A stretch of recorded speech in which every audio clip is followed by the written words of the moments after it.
Assalamualaikum warahmatullahi wabarakatuh. Balik lagi sama aku Fani. Saat ini kita memasuki lesson pertama. Nah, di lesson pertama ini kita belajar memahami apa sih bencana alam itu, pengertiannya apa, apakah bencana alam ini terjadi karena alam atau ada faktor lain. Mari kita simak bareng-bareng. Jadi untuk pengertiannya sendiri dari bencana alam, sebenarnya ada pengertian yang lebih umum. Namun aku masukkan di sini pengertian berdasarkan Undang-Undang Nomor 24 di tahun 2007. Jadi undang-undang ini berbicara tentang penanggulangan bencana, dan undang-undang ini mengartikan bahwa bencana ini merupakan peristiwa atau rangkaian peristiwa yang sifatnya ini mengancam dan mengganggu kehidupan serta penghidupan masyarakat. Nah, jadi kata kuncinya adalah peristiwa atau rangkaian peristiwa yang mengancam serta mengganggu. Nah, disebabkan oleh apa? Berdasarkan Undang-Undang di nomor 24 ini, mereka merumuskan bahwa sebab dari bencana ini ada banyak, yaitu ada yang dari faktor alam atau mungkin faktor non-alam. Faktor non-alam ini seperti apa? Contohnya seperti manusia yang mengakibatkan timbulnya korban jiwa dan kerusakan lingkungan, atau mungkin kerugian harta benda dan dampak psikologis. Nah, jadi faktor alam sudah tentu, dan faktor non-alam ini banyak sekali. Salah satunya adalah manusia atau kelalaian manusia sendiri, atau mungkin faktor lainnya. Nah, lalu teman-teman di sini sudah aku rumuskan bahwa di Undang-Undang Nomor 24 di tahun 2007 ini sudah mengelompokkan bencana alam menjadi 3 jenis. Jadi ada yang namanya bencana alam, lalu ada yang namanya bencana sosial, dan bencana non-alam. Nah, aku akan menjelaskan satu persatu. Jadi kalau untuk bencana alam ini diartikan sebagai bencana yang diakibatkan oleh peristiwa atau serangkaian peristiwa yang disebabkan oleh alam. Antara lain misalnya berupa macam-macam hal ya teman-teman. Misalnya ada faktor cuaca, atau faktor iklim, atau mungkin kontur tanah dan lain halnya. Nah, bencana alam ini diartikan sebagai sesuatu yang pure bencana yang dihasilkan atau diakibatkan oleh alam. Jadi bukan karena faktor manusia dan lain halnya. Nah, bagaimana sih kalau mengenai bencana sosial atau bencana non-alam? Jadi, sebelum kita memasuki hal tersebut, kita akan mengetahui terlebih dahulu ini bencana alam ini banyak sekali teman-teman. Contohnya misalnya seperti gempa bumi, lalu tsunami, ada juga gunung meletus, banjir, kekeringan, angin topan, dan tanah longsor. Nah, kesemua dari bencana ini disebabkan oleh faktor alam. Kenapa? Karena seperti gempa bumi ini kan adalah sebuah peristiwa seperti pergeseran lempeng. Begitu. Nah, pergeseran lempeng ini sudah barang tentu kita tidak bisa memprediksikan kapan terjadinya. Mungkin di tanggal berapa kita tidak tahu. Jadi itu mungkin karena faktor alam.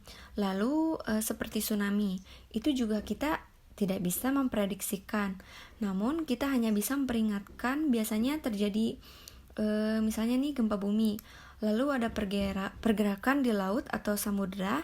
Kita hanya bisa memprediksi apakah gempa bumi ini berpotensi untuk tsunami atau tidak. Nah, hanya bisa sebatas itu saja, namun terjadinya tetap karena alam dan kita tidak tahu kapan terjadinya. Sama seperti halnya gunung meletus, banjir, kekeringan, angin topan, dan tanah longsor, semuanya terjadi karena faktor alam. Nah, tadi aku sudah menjelaskan tentang bencana alam. Bagaimana sih tentang bencana sosial dan bencana non-alam? Kalau bencana sosial ini adalah bencana yang diakibatkan oleh interaksi antara manusia. Misalnya nih, contohnya seperti konflik sosial antara kelompok, komunitas masyarakat, dan terorisme. Nah, jadi kalau bencana sosial ini lebih seperti bencana atau konflik yang terjadi antara kehidupan sosial sebagai manusia, itulah yang namanya bencana sosial. Nah, bencana sosial ini biasanya merugikan atau bisa merusak yang namanya tatanan kehidupan di masyarakat.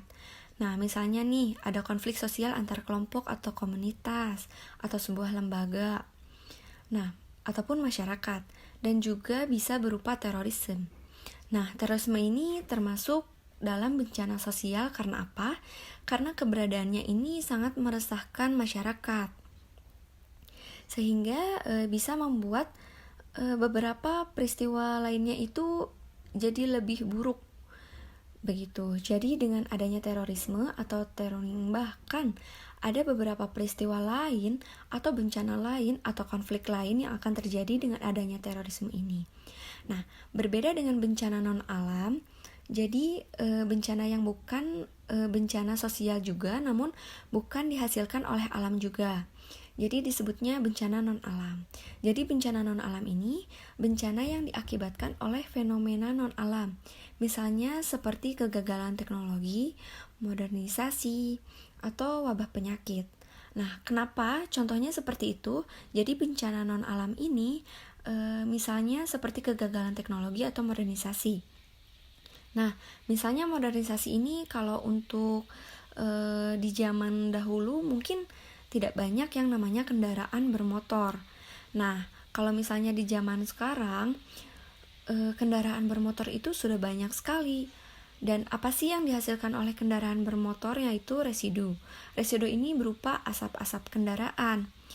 Nah, asap-asap kendaraan ini sudah tentu akan merusak yang namanya lapisan-lapisan pelindung bumi. Nah, hal itulah yang dimaksud dengan bencana non-alam. Jadi akibat modernisasi, teknologinya berkembang, namun menghasilkan residu yang lebih banyak sehingga merusak alam. Akhirnya seperti itu, walaupun akhirnya bencananya terjadi di sekitar lingkungan kita dari alam, namun faktor utamanya menyebabkan alam bisa seperti itu bukan karena alamnya, namun karena manusianya dengan kemajuan teknologi dan modernisasinya tersebut. Mungkin wabah penyakit. Nah, wabah penyakit ini juga kalau zaman dahulu mungkin penyakit tidak bermacam-macam ya seperti sekarang. Nah, kenapa penyakit bisa bermacam-macam? Karena itu yang namanya kehidupan juga kan mungkin semakin modern.